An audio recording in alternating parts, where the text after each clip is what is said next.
नमस्कार, स्वदेश न्यूज की खास पेशकश में आप सभी का स्वागत है। मैं हूं आपके साथ भागीरथ साहू। लोकसभा चुनाव के पहले चरण में मध्य प्रदेश की 6 सीट पर 19 अप्रैल को मतदान होना है। प्रदेश में चुनाव की तैयारियां तेजी से चल रही हैं। पार्टियों ने प्रचार के लिए स्टार प्रचारक नियुक्त करने के साथ बैठक करना शुरू कर दिया है। 6 सीटों में चुनाव के लिए केंद्रीय मंत्री फग्गन सिंह कुलस्ते और कांग्रेस के मौजूदा सांसद नकुल नाथ सहित 88 उम्मीदवार मैदान में हैं। अब जैसे जैसे चुनावी तारीख नजदीक आ रही है, वैसे वैसे चुनावी घमासान भी बढ़ता जा रहा है। बीजेपी के दिग्गज नेताओं की मध्य प्रदेश परिक्रमा शुरू हो चुकी है। प्रदेश भाजपा के नेताओं के साथ ही केंद्रीय के नेताओं ने भी दम दिखाना शुरू कर दिया है। बीजेपी के राष्ट्रीय अध्यक्ष जेपी नड्डा की सभाएं और रैलियां एमपी में शुरू हो चुकी हैं। इस दौरान वो इंडी गठबंधन पर जमकर निशाना साध रहे हैं। तो वहीं आज खजुराहो से सांसद और एमपी बीजेपी अध्यक्ष वीडी शर्मा ने भी नामांकन दाखिल किया है।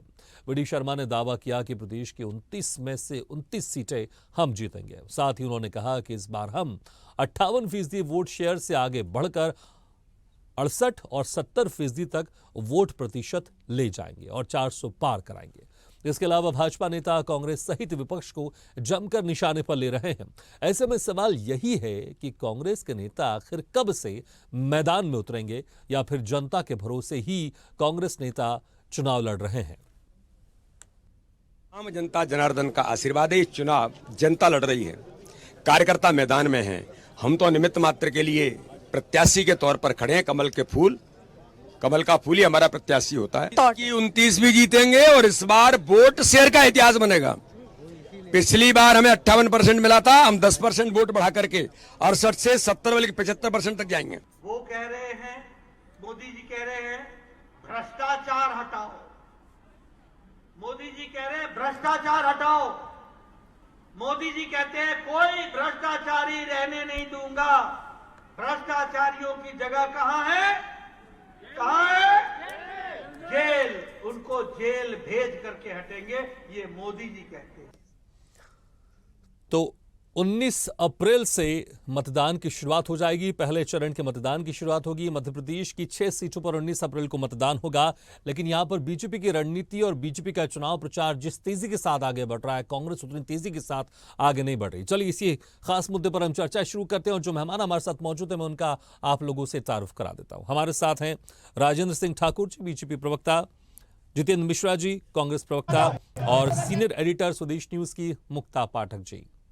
मुक्ता जी, आपसे शुरुआत करना चाहेंगे हमारे इस खास डिबेट की।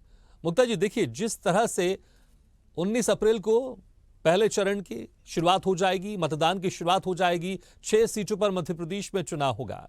लेकिन जिस तरह से बीजेपी की रणनीति हम लगातार देख रहे हैं, बहुत एग्रेसिव मोड में है। बहुत सारे यहां पर टारगेट भी सामने है। 400 प्लस का टारगेट है। 370 खुद बीजेपी पाना चाहती है। जो 58% पिछले बार वोटिंग प्रतिशत था उसको बढ़ाना चाहती है। 370 हर बूथ पर वोटर बढ़ाना चाहती है। मोदी का परिवार है। इस तरह के तमाम टारगेट सामने है। लेकिन कांग्रेस अभी थोड़ी सी पीछे दिखाई दे रही है। कांग्रेस उतनी एग्रेसिव मोड में दिखाई नहीं दे रही है।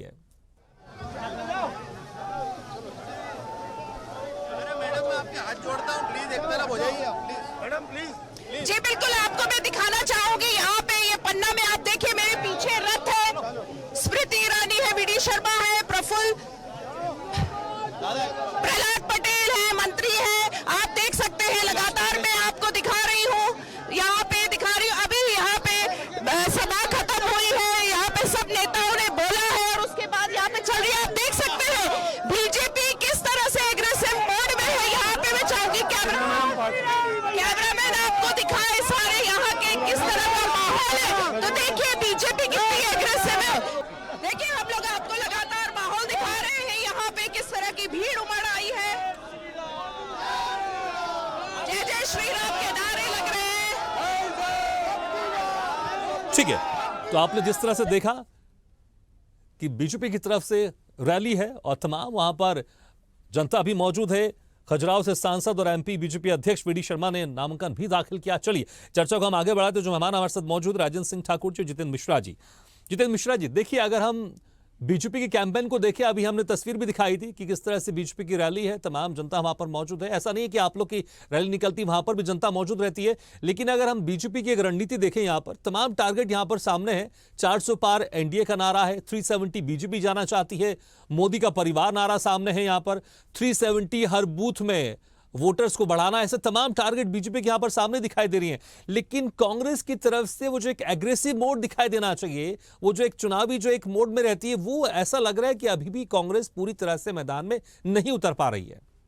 चीज तो आपने भारतीय जनता पार्टी की रैली दिखाई, कृपा पूर्वक आप कांग्रेस की रैली भी दिखाते। नहीं, मैंने तो बोला, मैंने इसलिए आपने सुना होगा, मैंने बोला है कि जनता आपकी रैली में भी आ रही है, ऐसा नहीं है। मैंने उस लाइन को भी बोला है। मैं वही निवेदन कर रहा था कि अगर आप हमारी रैलियां भी दिखाते तो निश्चित तौर पर लोगों को समझ में आता कि किसमें कितनी भीड़ आ रही है। रहा सवाल हमारे प्रचार अभियान में पीछे का, तो हमारे सारे नेता लगातार क्षेत्र में मौजूद हैं, हेलीकॉप्टर से सवाएं कर रहे हैं, गाड़ियों से सवाएं कर रहे हैं, और आज भी आपने देखा होगा बैतूल, होशंगाबाद और खजुराहो जैसी जगहों पर निश्चित तौर पर रैलियां हो रही है। ये जो आपके संवाददाता को भेज देते आप, तो शायद उन्हें भी मालूम चलता कि रैलियां कैसी हो रही है। नहीं, हम खबर पूरी दिखा रहे हैं, हम दोनों तरफ से खबर दिखा रहे हैं। बीजेपी की रैली भी कवर कर रहे हैं, कांग्रेस की रैली भी हम कवर कर रहे हैं।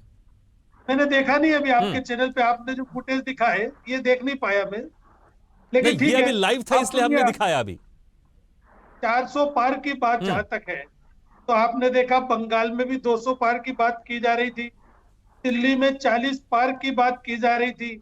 और जब आप जैसे मूर्धन्य पत्रकारों ने अमित शाह जी से सवाल किया कि क्या हुआ बंगाल में 200 पार का, क्या हुआ दिल्ली में 40 पार का, तो उन्होंने स्पष्ट शब्दों में कहा, ऐसे नारे हम अपने कार्यकर्ताओं में उत्साह के लिए भरते हैं, ये सिर्फ नारे होते हैं, ये जुमले होते हैं, और इनके माध्यम से हमारे कार्यकर्ता उत्साहित होते हैं। तो वही 400 पार का हाल होने वाला है। आपने देखा पीडी शर्मा को अपने नामांकन में स्मृति ईरानी को लाना पड़ा। पीडी शर्मा की अपनी सभाओं में अनेकों कार्यक्रम अमित शाह और प्रधानमंत्री के लेना पड़ रहे हैं। एक भारतीय जनता पार्टी का प्रदेश अध्यक्ष अगर स्टार प्रचारकों को जुम्मे होगा, तो आप अंदाजा लगाइए कि हकीकत क्या है उस क्षेत्र की। लेकिन जो आप ये कह रहे हैं कि स्मृति ईरानी, अमित शाह, ये तो अच्छी बात है ना। अगर बीजेपी अपने बड़े नेताओं को शामिल कर रहा है रैलियों में, तो बहुत अच्छी बात है ना। क्या इस बात का मलाल है कि उस तरह से आपके बड़े नेता हर रैलियों में शामिल नहीं हो पा रहे, या फिर उतनी रैली नहीं कर पा रहे? नहीं, देखिए, सवाल इस बात का नहीं है, सवाल इस बात का है कि अगर भारतीय जनता पार्टी के प्रदेश अध्यक्ष को भी इतनी ज्यादा सभाएं अपने क्षेत्र में करने का कोशिश करना पड़े, तो इसका मतलब यह है कि जनता के काम नहीं किए उसने। इसका मतलब यह है कि महंगाई पर उसके पास कोई जवाब नहीं है, क्योंकि बहुत हुई महंगाई की मार। अब की बार मोदी सरकार, ये पीडी शर्मा नारा लगाते थे, और अब जब जाते हैं तो क्षेत्र की जनता पूछती है कि महंगाई का हालत क्या है इस देश में। आपने कहा था 2 करोड़ लोगों को रोजगार देंगे, 20 करोड़ लोग रोजगार की तलाश में खड़े, आप पकोड़े बिचवा के रोजगार की बताते हैं। इसलिए कहीं ना कहीं वो महिलाएं जो प्रताड़ित है, वो आदिवासी जिसके मुंह पर पेशाब किया आपके कार्यकर्ताओं ने, वो आदिवासी महिलाएं जिन्हें आपने नंगा नृत्य करा दिया मणिपुर में, ये सारी की सारे सवाल अब खड़े होंगे और इसको जवाब देना पड़ेगा। ठीक है, ये सारे सवाल खड़े हो रहे हैं। ठीक है, ये सारे मुद्दे हैं आपके, और आप उठा रहे हैं, उठाना भी चाहिए, उसमें कोई शक नहीं है। लेकिन जैसे हम यहाँ पर कैंपेन की बात कर रहे थे, ठीक है, यहाँ पर राजेंद्र सिंह ठाकुर जी, बहुत सारे हम देख रहे हैं आप लोग की तरफ से कैंपेन अभियान जारी है, लेकिन जितेंद्र मिश्रा जी कह रहे हैं जिस तरह से आपके बड़े नेता अगर यहां पर वीडी शर्मा की सभाओं में अगर आ रहे हैं, तो कहीं ना कहीं उनको भी इतनी मेहनत करनी पड़ी। वो कह रहे हैं कि आखिर इतनी आवश्यकता क्यों पड़ रही है बड़े बड़े नेताओं की चुनावी सभा में आने की, क्योंकि यहां पर वो उनका कहना इनडायरेक्टली कि बीजेपी कमजोर है, इसलिए बड़े बड़े नेताओं को आप लेकर आ रहे हैं। भागीरथ जी, एक तो जितेंद्र जी की जानकारी के लिए बता दूं, अभी आपसे कह रहे थे कि नर्मदापुरम में और 3 जगह का जिक्र कर रहे थे कि यहाँ आज इनके नेता हैं। मैं पर्सनली जितेंद्र भाई का नंबर दे दीजिएगा। यहाँ नर्मदापुरम में आज जो कांग्रेस की नामांकन रैली हुई है, उसके वीडियो फुटेज मैं डाल दूंगा, वो खुद कंपेरिजन कर लेंगे कि वीडी शर्मा जी और यहाँ के में क्या अंतर है ना। दूसरी चीज, आदिवासी अपमान की बात कर रहे थे।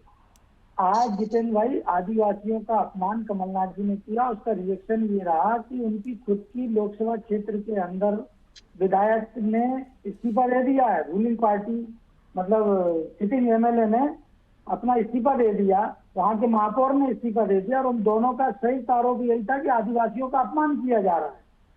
और जहां तक आपने कहा कि बड़े नेताओं की बात, तो ये बात इन्हें समझनी होगी कि मध्य प्रदेश के मुख्यमंत्री जी भी कह चुके हैं कि वो सारे सांसद प्रत्याशी, जितने भी भारतीय जनता पार्टी के सांसद प्रत्याशी हैं, उन सबके नामांकन में जाएंगे। नामांकन प्रक्रिया के तहत जो एक रैली निकलती है, कार्यकर्ताओं के उत्साहवर्धन के लिए अगर केंद्रीय नेता आ रहे हैं तो हमें खुशी होती है। अब अंतर कितना आता है मैं बताता हूं कि पिछली दफा लोकसभा में जब मध्य प्रदेश में कांग्रेस की सरकार थी, कमलनाथ जी यहाँ लोकसभा प्रत्याशी कांग्रेस का फॉर्म नामांकन भरवाने आए थे और उसका परिणाम ये निकला था कि वो 6.25 लाख वोट से आ रहे थे प्रत्याशी। तो अगर आपका स्टार कैंपेनर कहीं जाता है तो उसका इफेक्ट नहीं रहता है। आपके दिग्विजय सिंह खुद कहते हैं आपके स्टार कैंपेनर जा कहाँ पाते। आपने दिग्विजय सिंह को विधानसभा में बनाया, कितनी विधानसभा में दौरा किया, अभी भी वो तो खुद कहते हैं कि मैं जहां जाता हूं वोट कम हो जाती है। तो जब आपके नेताओं की ये हालत है तो वो किस मुंह से जाएंगे। तो जो बात आप कह रहे हैं कि हमारे यहाँ जो भी केंद्रीय नेता आते हैं उनके आने से निश्चित तौर पर कार्यकर्ताओं का उत्साह बढ़ता है और देवतुल्य कार्यकर्ताओं की दम पर ही भारतीय जनता पार्टी संगठन लोकसभा चुनाव और विधानसभा चुनाव लड़ती है। इसमें हमारे यहाँ प्रत्याशी का कोई वो नहीं है। कोई भी प्रत्याशी होगा, सिंबाल इलेक्शन लड़ता है और सिंबाल के लिए कार्यकर्ता जियो जान से जुड़ जाता है बूथ लेवल पर। अभी की स्थिति यह है कांग्रेस में कि अगर इनके प्रत्याशियों से पूछ लिया जाए, मैं नाम नहीं लूंगा, मेरे भी एक दो मित्र कांग्रेस के प्रत्याशी, उनका कहना है कि अभी तक हमें तो वोटर लिस्ट तक की आइडिया नहीं है कि हमारे यहाँ संगठन में क्या चल रहा है, कहाँ क्या बनाए हैं, बीएलओ है कि नहीं है। तो ये स्थिति इनके संगठनात्मक ढांचे की, उस पर मैं जाना नहीं चाहूंगा। जो इन्होंने कहा कि आज बीडी शर्मा जी के यहाँ उनको आवश्यकता पड़ी, ऐसा नहीं है। बीडी शर्मा जी खुद भी सारी जगह जा रहा है। अगर गिरते या अगर उनको आवश्यकता रहती तो वो दूसरी जगह क्यों जाते, वो तो पूरे प्रदेश के दौरे पे। आज नामांकन के लिए वो गए तो उनके साथ दूसरे नेता भी हैं। मैं आपको चुनौती देता हूँ, दिग्विजय सिंह जी का लोकसभा चुनाव, मैं देखता हूँ कितने लोकसभा क्षेत्र में वो जाते हैं। जितेंद्र भाई, चुनाव के अंतिम चरण में अपन फिर मिलेंगे, बात करेंगे, पूछेंगे कि दिग्विजय सिंह जी कितने लोकसभा क्षेत्र का दौरा कर पाए। हमारे बीडी शर्मा जी लगभग सारी लोकसभा क्षेत्र में जाएंगे, खुद चुनाव लड़ रहे हैं बावजूद इसके भी। तो एक स्टार कैंपेनर जो होता है वो जहां भी जाता है, सीनियर लीडर जहां भी जाते हैं, कार्यकर्ताओं का उत्साहवर्धन होता है। इसलिए आज स्मृति ईरानी जी आई हैं तो निश्चित तौर पर वो पूरे प्रदेश में कई जगह जाएंगी। ठीक है, उत्साहवर्धन की बात कही आपने और यही बात जितेंद्र मिश्रा जी भी कह रहे थे। ठीक है जितेंद्र मिश्रा जी, आप उस वक्त कह रहे थे कि आप जो नारे की बात कर रहे थे, चाहे वो 400 पार का नारा या बंगाल का आपने जिक्र किया 200 पार का नारा, और आपने खुद कहा इसलिए हम ये नारा देते हैं, इसलिए हम टारगेट देते हैं ताकि जो कार्यकर्ता उनमें एक उत्साह हो। तो यही तो काम होता है बड़े नेताओं का, पार्टी का, ये कार्यकर्ता में एक उत्साह भरे, एक टारगेट करे कि टारगेट, इस टारगेट को हमें अचीव करना है। होता है कभी टारगेट वो अचीव नहीं होता, कभी टारगेट होता है अचीव। देखिए 370 का अगर हम देखें, 2014 में 372 का नारा दिया था वहां पर और 272 के पार का नारा दिया था और वो कहीं ना कहीं वहां पर उससे ज्यादा लेकर आई और फिर 300 पार का नारा, अब 400 पार का नारा, 370 का नारा यहां पर। तो अगर पार्टी वही कर रही है, अपने कार्यकर्ताओं में उत्साह भर रही है, तो कांग्रेस इस तरह के नारे क्यों नहीं दे पा रही है? नहीं, देखिए मेरा पहले से कहना है कि 200 पार का क्या हुआ। अगर सारे नारे असर करते हैं तो बंगाल में तो 200 पार का नारा दिया था, दिल्ली में। लेकिन आप खुद मान रहे हैं ना जितेंद्र जी, लेकिन आप खुद मान रहे हैं कि कार्यकर्ताओं में ये उत्साह बढ़ाते हैं, कार्यकर्ताओं को एक टारगेट देते हैं, जैसा आपने जिक्र किया उनके बयान का। तो यही तो काम होता है बड़े नेताओं का और पार्टी का कि हम कम से कम कार्यकर्ताओं में एक उत्साह पैदा करें नारे के जरिए, एक टारगेट के जरिए। मैं वही तो बताने का प्रयास कर रहा हूं कि अगर प्रदेश अध्यक्ष को अपने क्षेत्र में भी स्टार प्रचारक ले जाकर के भीड़ इकट्ठा करना पड़े, इसका मतलब समझ में आता है कि कहीं ना कहीं हालत खराब है। प्रदेश अध्यक्ष तो सबसे बड़ा नेता होता है इस प्रदेश का, किसी भी पार्टी का, और उसको भी अगर मान लीजिए अमित शाह की सभा और प्रधानमंत्री की सभा अपने क्षेत्र में कराने की जरूरत पड़ रही है, तो आप अंदाजा लगाइए कि भारतीय जनता पार्टी की हालत क्या है। क्योंकि अगर आपने काम किया होता तो निश्चित तौर पर जनता आपके साथ खड़ी होती। आपने काम नहीं किया, राम मंदिर के प्रकाश में आपने चुनाव लड़ने का प्रयास किया, अब न्यायालय के माध्यम से वो समायोजन हो गया है। अब तो विकास पर बात होगी, और जब जब कर्नाटक में बात हुई विकास पर तो क्या परिणाम हुआ आपने देख लिया। कौन सा नारा कहाँ हवा हो गया, क्योंकि जनता कर्नाटक में विकास पर अड़ी रही, हिमाचल में विकास पर अड़ी रही, तेलंगाना में विकास पर अड़ी रही। जहां जहां सांप्रदायिक कार्ड चल गया वहां ये जीत गए, और जहां विकास का कार्ड चला वहां पर भारतीय जनता पार्टी पराजित हुई। इसलिए मेरा ये कहना है, ये 400 पार का नारा जो है सिर्फ कार्यकर्ताओं में उत्साह भरने के लिए दिया जा रहा है। हकीकत से वास्तव ठीक है, जब तो पड़ेगा, कांग्रेस जब पार्टी चुनाव के कार्यकर्ताओं में परिणाम उत्साह आएंगे। कैसे भर रही है? क्या कुछ टारगेट दे रही है? किस तरह से उत्साह भर? क्योंकि जब आप बात कर रहे हैं, क्या इसलिए हम कह रहे हैं क्या सिर्फ कांग्रेस पार्टी जनता के भरोसे है कि जनता हमें जिताएगी? कांग्रेस पार्टी अपनी तरफ से कोई टारगेट फिक्स नहीं कर रही है, कार्यकर्ताओं में उत्साह देखिए बढ़ाने का कोई भगीरथ कार्य जी, नहीं कर रही है? भगीरथ जी, चुनाव मुद्दों पर लड़ा जाता है और विपक्ष के पास, खासतौर से कांग्रेस के पास, इस समय मुद्दों की कमी नहीं है। महंगाई के मुद्दे पर इस सरकार के पास जवाब नहीं है। भ्रष्टाचार के मुद्दे पर इस सरकार के पास जवाब नहीं है। 1600 करोड़ रुपए का चंदा दबाव डाल के ईडी और सीबीआई के माध्यम से बटोर लिया, ये सबको दिख रहा है। किस तरीके से रोजाना नए खुलासे हो रहे हैं। बीफ बनाने वाली कंपनियां, गौ मांस बनाने वाली कंपनियों से चंदा ले रहे हो, पाकिस्तान स्थित कंपनियों से चंदा ले रहे हो, ये एक्सपोज हो गए। रहा सवाल, अगर महंगाई पर आपने कुछ किया होता तो जनता आपके साथ खड़ी होती। यही तो डर है। ये कह रहे थे कि महापौर ने ज्वाइन कर ली। अरे मध्य प्रदेश में आपका सांसद छोड़ के चला गया आपकी भारतीय जनता पार्टी को। लाल सिंह आर्य ने अपने दल का विलय कांग्रेस में कर दिया। पप्पू यादव ने अपने दल का विलय कांग्रेस में कर दिया। राजस्थान का सांसद छोड़ के कांग्रेस में आ गया। तो ये सारी चीजें दिखाती हैं कहीं ना कहीं भारतीय जनता पार्टी के सांसद क्षेत्र में जाने की हिम्मत नहीं कर पा रहे। ये जो इतने सारे टिकट कटे, इसके पीछे कारण यही है कि महंगाई, बेरोजगारी मुद्दा ना बन जाए। ठीक है राजन जी, राम मंदिर को आप लोग जो बना नहीं टारगेट सकते। सामने रख रहे हैं वो टारगेट मुद्दों के सामने बेअसर साबित होंगे। निश्चित तौर पर आप ये देखिए। ठीक है ठीक है, भारतीय- राजन जी सवाल ले लेता, सवाल राजन जी से, जवाब राजन जी। जितेंद्र भाई, ये बताइए, जब हमारे नेता कैलाश विजयवर्गीय जी ने विधानसभा चुनाव में कहा था कि हम 170 सीट लेके आएंगे विधानसभा में, तो आपके इन्हीं प्रदेश अध्यक्ष जीतू पटवारी जी ने कहा था कि ये ख्याली पुलाव है। और जब आए तो आप लोग क्या विधानसभा में नहीं कह रहे थे कि हम पूर्ण बहुमत की सरकार लाएंगे? आप तो 60-65 में जाके टिक गए। तो हर आदमी चुनाव में जो लड़ता है वो अपना एक टारगेट फिक्स करता है। भारतीय जनता पार्टी ने पिछले लोकसभा में जो चुनाव टारगेट किया था उससे ज्यादा लेके आई है। अभी भी विधानसभा में जो 150 पार का नारा था अगर मध्य प्रदेश में भाजपा का, तो हम 160 के ऊपर गए। तो जहां भारतीय जनता पार्टी अपने कार्यकर्ताओं के साथ समन्वय स्थापित करके करती है, वो ये बात है। दूसरी चीज, आपने कहा भ्रष्टाचार का मुद्दा, आपका पूरा इंडिया गठबंधन जेल वाले और बेल वालों का है। अभी कौन कौन जेल में ये सब देख रहे हैं, तो भ्रष्टाचार किसने किया ये समझ आ रहा है। वही आप पार्टी के नेता लिस्ट बनाकर, भागीरथ जी आपको ध्यान होगा, प्रेस कॉन्फ्रेंस करके कांग्रेस नेताओं को जेल भेजने की बात करते थे। जब गठबंधन में आए उनसे पूछा गया, आपकी तरह किसी वरिष्ठ पत्रकार ने, साहब आप तो इन लोगों को जेल भेजने की बात करते थे, चला नहीं अब हमारा गठबंधन हो गया, हमारी आवश्यकता है। तो ये बात इन्हें नहीं शोभा देती।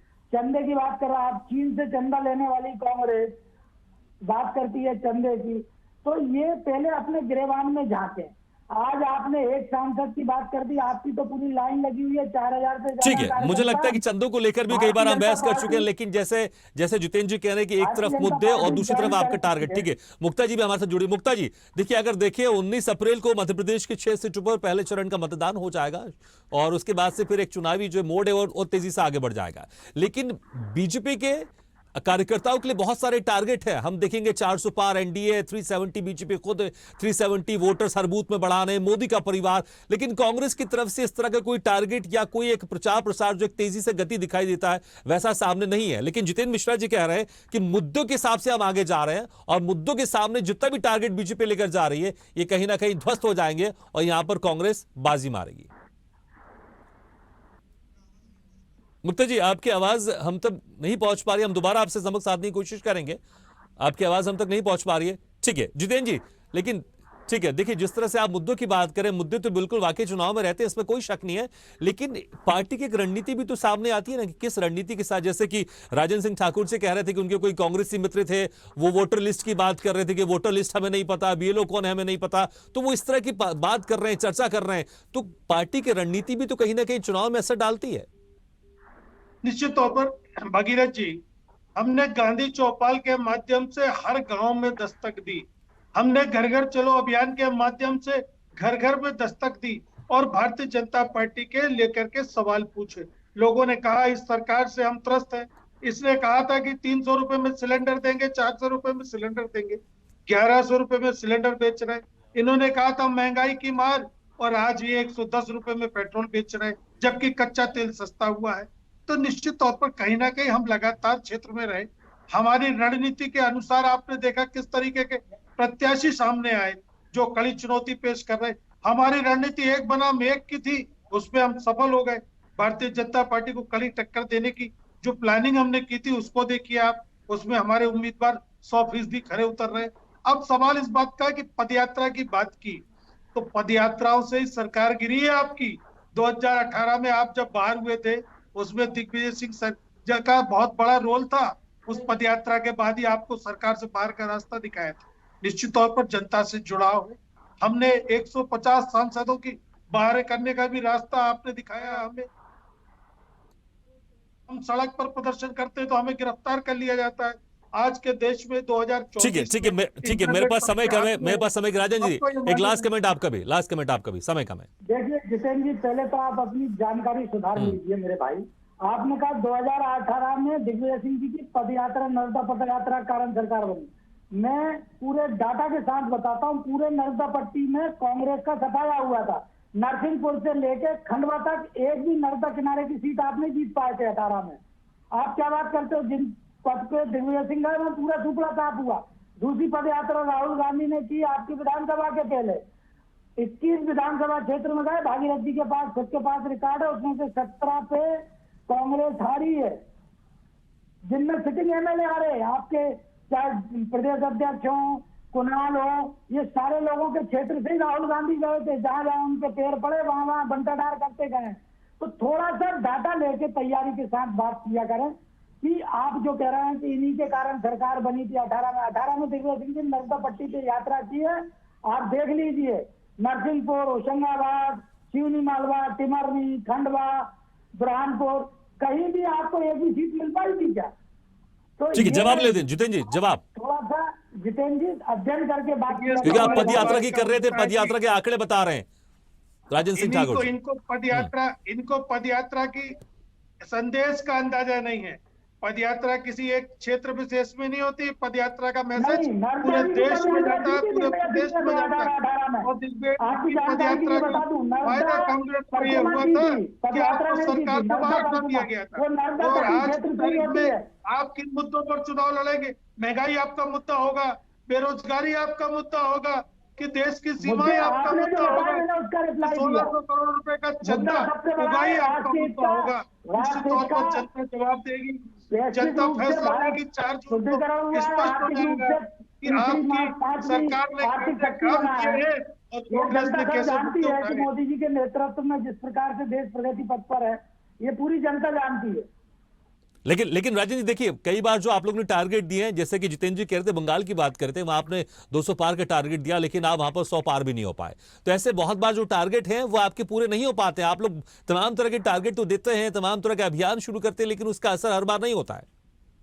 देखिए, ये बात सही है कि बंगाल में जो एक्सेप्ट किया जा रहा था वो रिजल्ट नहीं आ पाया, लेकिन इसका ये मतलब नहीं कि हर जगह फैल हुए। ठीक है, माफी चाहूंगा, समय मेरे पास कम है। मुक्ता जी एक लास्ट कमेंट उससे लेना चाहूंगा। मुक्ता जी देखिए, जिस तरह से अगर हम देखें 19 अप्रैल से पहले चरण का अभियान शुरू हो जाएगा, वहां पर मतगणना शुरू हो जाएगी, मध्य प्रदेश में 6 सीटों पर होगा। अगर आप चुनावी अभियान को देखें, कौन अभी आगे दिखाई दे रहा है, कांग्रेस या बीजेपी? देखिए, जैसा मैं कह रही थी कि अभी हम पन्ना में स्वदेश न्यूज की टीम और लगातार मैं आपको दिखा रही थी किस तरह का जन सैलाब यहाँ उतरा हुआ है। राम मंदिर का इशू है, लगातार यहाँ जनता जो है राम मंदिर की बात कर रही है। देखिए, एक बहुत बड़ा ये मुद्दा है, जनता की आस्था का सवाल है। और कांग्रेस की बात करें तो कांग्रेस इसमें डिफेंसिव हो गई, एक बैकफुट पे आ गई कि जिस तरह से उन्होंने निमंत्रण ठुकराया था। यहाँ पे हमने प्रत्यक्ष देखा कि हर व्यक्ति यहाँ पे राम मंदिर की बात कर रहा है। तो देखिए बीजेपी को कितना बड़ा एज है इस राम मंदिर के कारण। जी ठीक है मुक्ता जी, बहुत बहुत शुक्रिया। और हमारे जो मेहमान थे दोनों, राजन सिंह जी और जितेंद्र मिश्रा जी, आपके बहुत बहुत शुक्रिया हमारे इस खास चर्चा में शामिल होने जी। मुक्ता जी आपके भी शुक्रिया इस जानकारी के लिए। तो जिस तरह से अब देखेंगे चुनावी रण, पहला चरण जो कि 19 अप्रैल को होगा, मध्य प्रदेश की 6 सीटों पर मतदान होगा। लेकिन अगर अभी हम चुनावी प्रचार की बात कर लें, कैंपेन की बात कर लें, तो बीजेपी के सामने बहुत सारे टारगेट हैं, बीजेपी के सामने बहुत सारे अभियान हैं, बहुत सारे नारे हैं, लेकिन उसके मुकाबले कांग्रेस अभी थोड़ी सी कमजोर दिखाई दे रही है। लेकिन देखना होगा, अभी समय है किस तरह से यहां पर कांग्रेस की तरफ से एग्रेसिव मोड में दिखाई देती है, क्योंकि मुद्दे तो हैं कांग्रेस के पास, मुद्दे को लेकर लगातार सरकार को घेर रही है, लेकिन चुनावी कैंपेन में थोड़ी सी पिछड़ी हुई दिखाई दे रही है। लेकिन देखना होगा जब 19 अप्रैल जब पहले चरण का मतदान होगा, उस वक्त कितनी कांग्रेस आगे बढ़ पाती है और इसका असर क्या कुछ रिजल्ट में होगा, यह भी देखने वाली बात होगी। इसी के साथ हमारी खास पेशकश में फिलहाल इतना ही, लेकिन खबरों का सिलसिला लगातार जारी है। आप देखते रहिए स्वदेश न्यूज, सबसे पहले देश।